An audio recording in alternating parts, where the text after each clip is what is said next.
Now we can open the session for discussion, questions.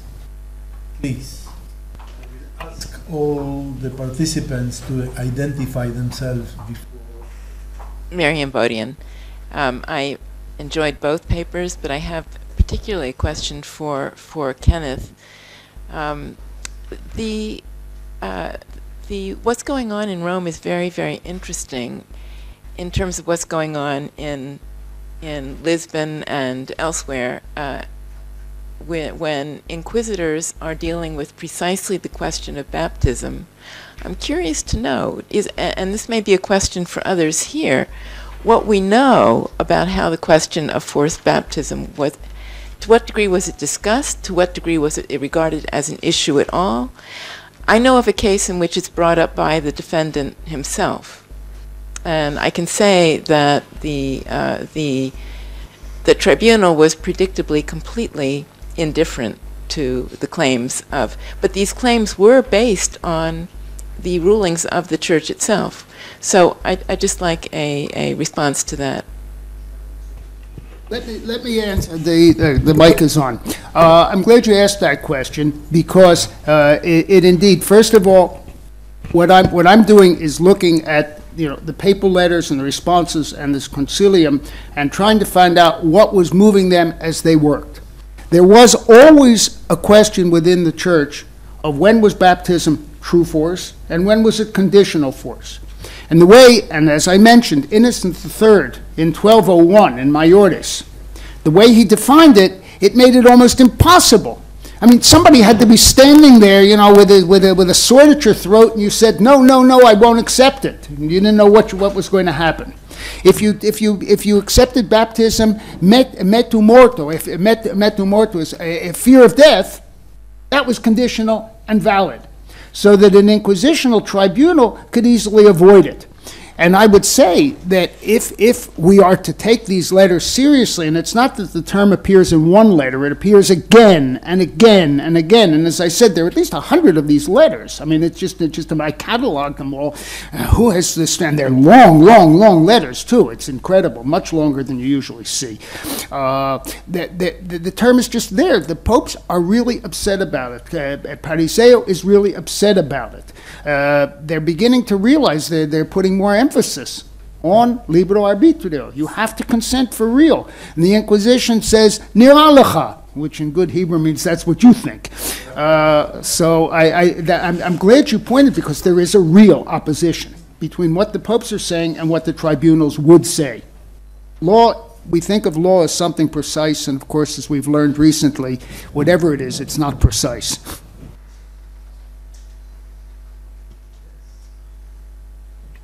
I'll jump into the occasion that the microphone is here, and Bruno Feitler.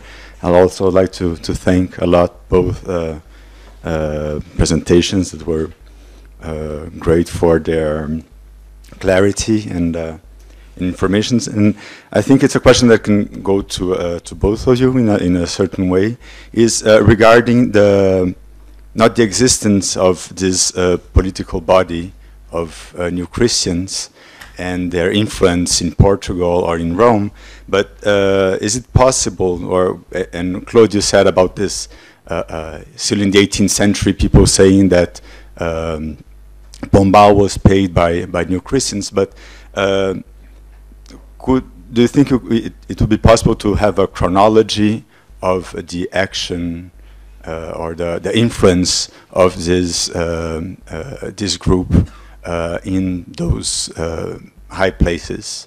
I'm not speaking about micropolitics in day-to-day life, but I'm speaking about big politics in Rome, in Lisbon, in Madrid. Do you think it's possible to, do we know already when it ends as a group with strength? Or we'll have to wait until after tomorrow to know?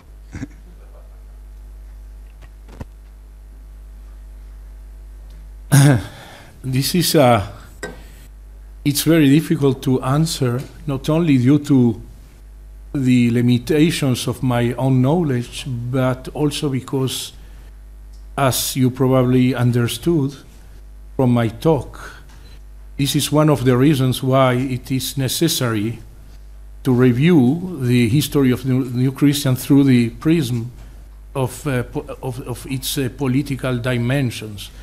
Then a lot of things are waiting for us in order to reconstruct that. You have here, for example, Jorge Pedreira, who could certainly answer better concerning Pombal's Day. But let me for a while give you a very impressionistic idea of that. I will perhaps make an arbitrary periodization between basically two great times. The times of Converso political leadership as a group, and this group is mainly crystallized among a consortium of merchants. You take the Mendes Nassi case, and afterwards, during King Don Sebastian, we do not yet exactly know the group of people we are speaking about, but probably, for example, Heitor Mendes made his first steps in his first intents to be part of a kind of political leadership. And then we have around the general pardon of 1605.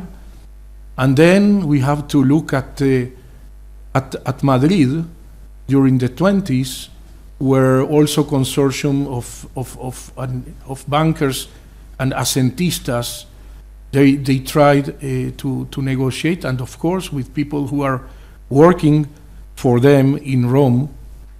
And in this sense, James Nelson Novoa has much things to say about that.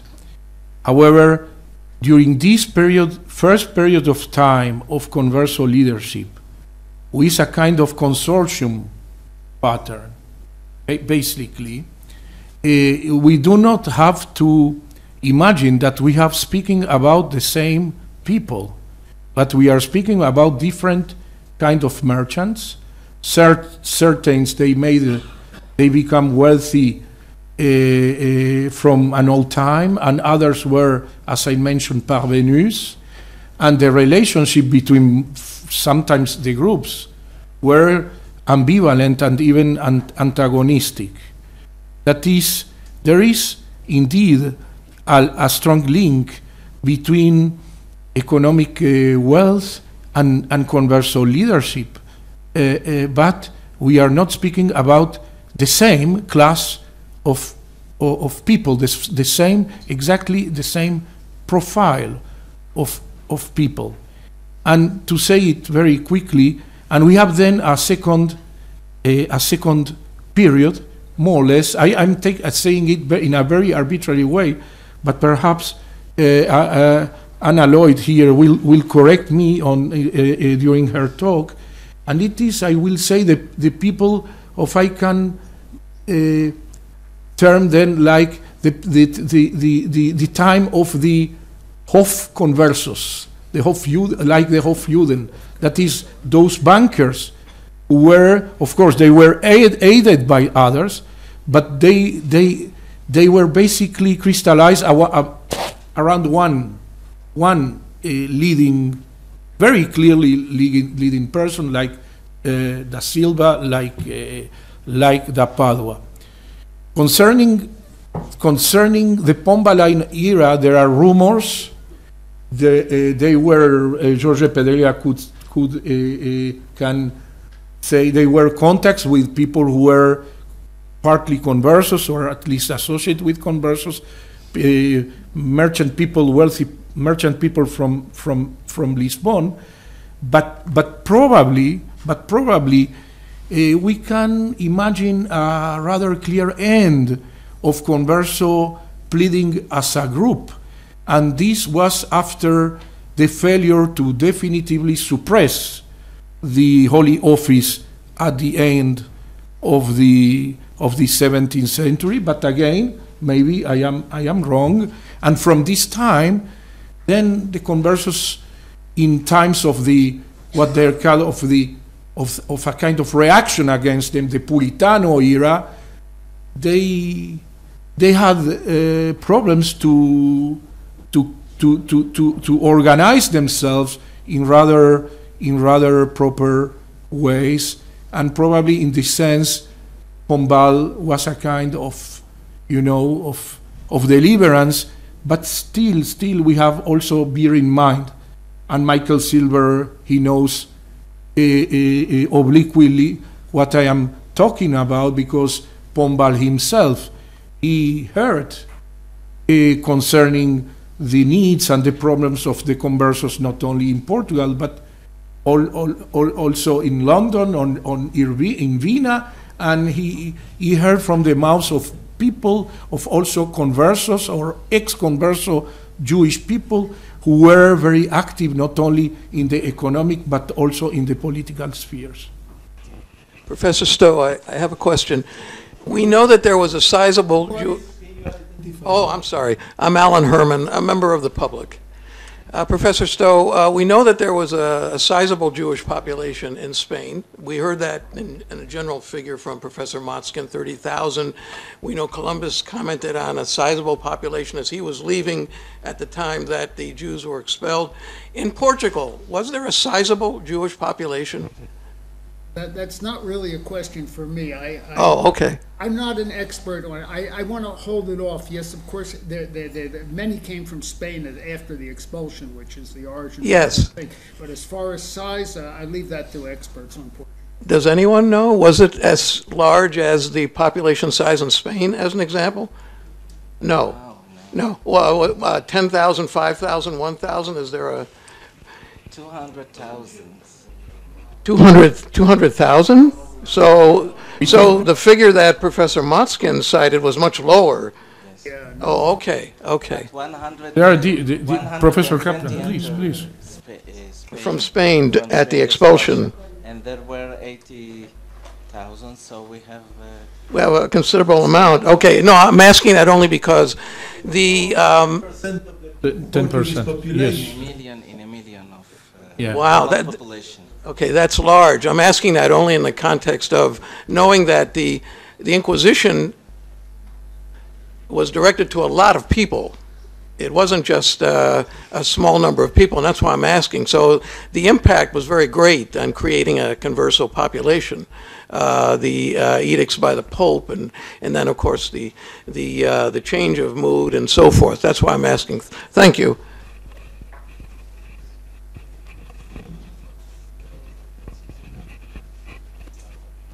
Thank you. I'm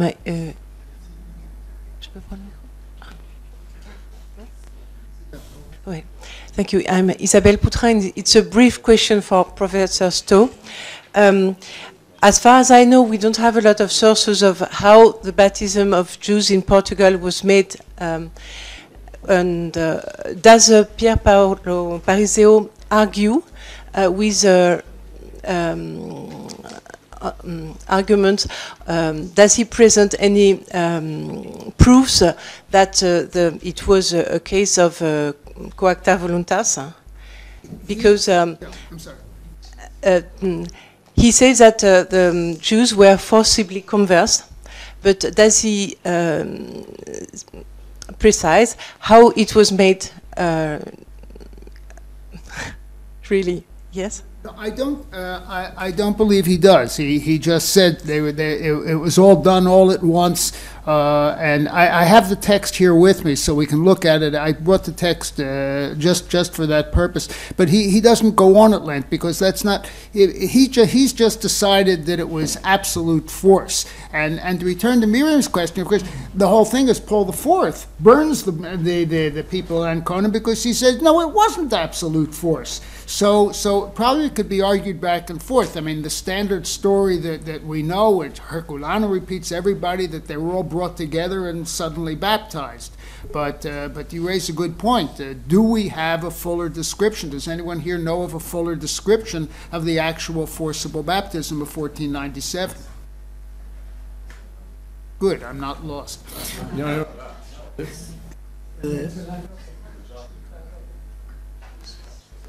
There was, oh, okay, well, in a second. Thank you. I'm Josh Pedreira, and I've been asked to jump in the discussion. I'll be very, very brief because I do not want to anticipate my paper of next Thursday.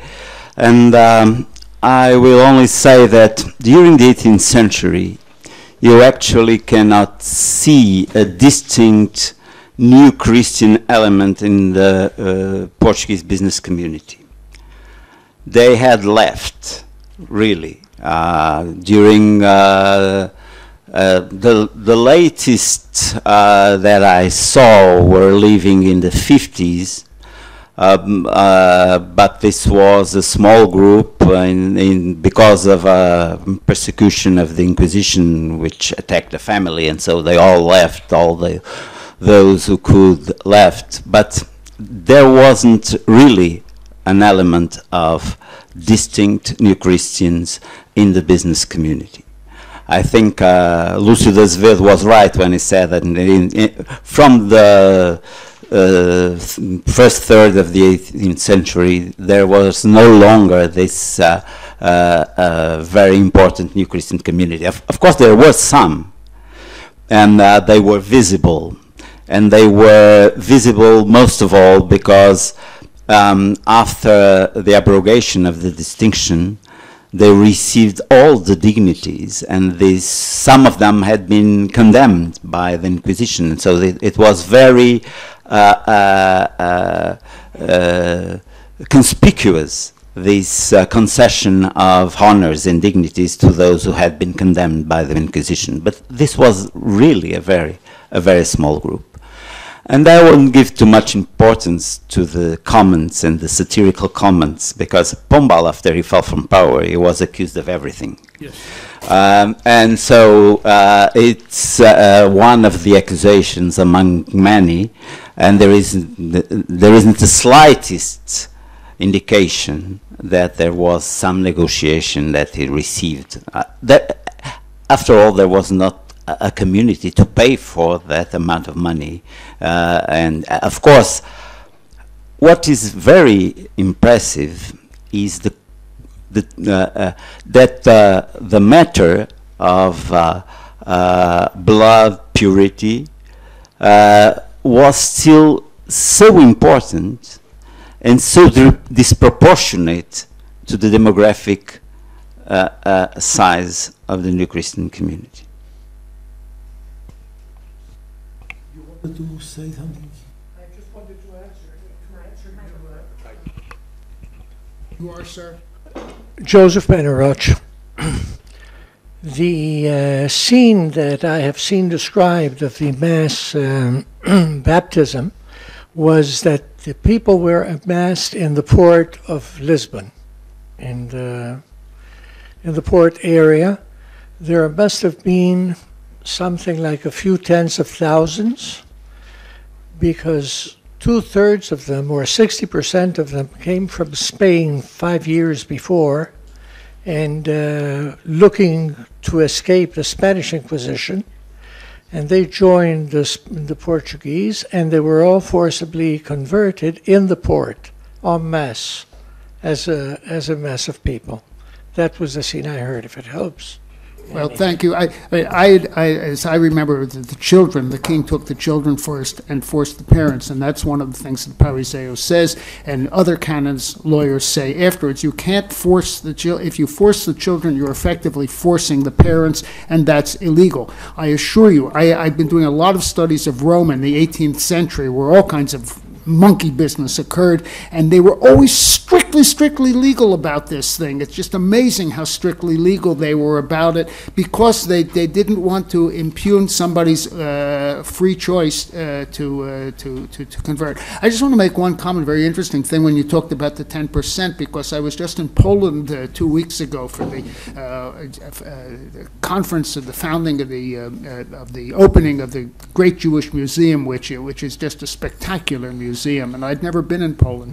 Now, 3 million Jews died in Poland during the Shoah, and that was 90% of the Jewish population, but they made up 10% of the Polish population. So if we want to get, if it's as high as 10% in Portugal, and we think of Poland as so Jewish, this is a very interesting way of measuring the two.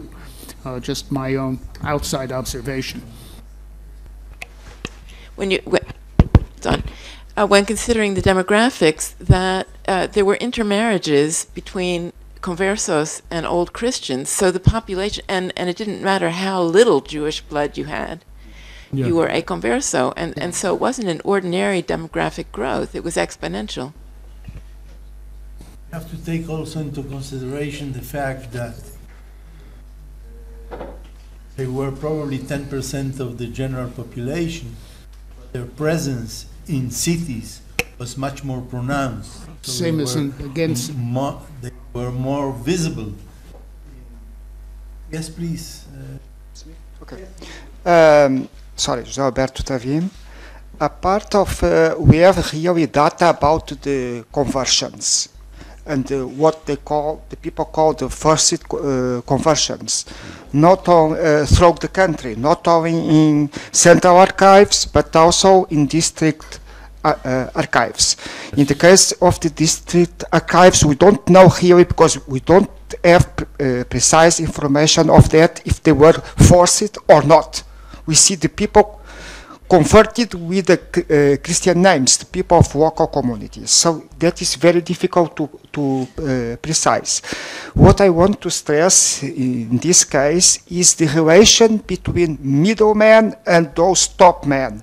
So we don't know, because that is not really studied, the relation of those kind of middlemen, sometimes very learned middlemen, but they don't have really the same connections with the Pope or with the King, what relations they have with these more important businessmen, and what they really represent. If they represent themselves, these middlemen, these top men, businessmen, or if they also represent the interest of those local but rich and influential persons. That I feel that is something that we don't know. I don't know if Claude agree or not. Yes, of course. Well, we have to explore more. I just want to say two brief things. First, unfortunately, one of the people who had to be here, Daniel Strum, he couldn't be with us. But he aimed to show the case of Porto during the early 17th century, in which he said the ambivalent relationship between the local conversos and the conversos fintadores, that is, those conversos who levied the money in order to pay for general pardons, since those people were sometimes presented as people who exploited this situation, not to endorse the welfare of the nation, but first and foremost their own interest. We have also a lot of particular case in which wealthy converso men, they try to avoid to be recognized as member of the nation. And one of the strategies was to prove as much as they could that they never participated into these negotiations, and they even never paid for the taxes. Then ipso facto, even if de jure they were conversos, ipso facto, politically speaking, they were not conversos. They were not. And finally, I will give you a very touching example I found in the archives of the Inquisition of Coimbra regarding the New Christians of Braganza from the late 16th century, where we can read that some of the Braganza New Christian Judaizers, and still I am again saying not all the conversos were Judaizers, but of course Judaizing is an important part of the Converso phenomenon. And among these people, they declared to make some fasts on Mondays and Thursdays, because one of the representatives who were in Madrid negotiating a general pardon became blind. And in order that the God of heaven will give him health again, they decided to do that. And this is in Braganza, yes, a very particular place. Then, to answer you, you know, it's a kind of mosaic, and we must continue to explore that. Yes. Thank you very much.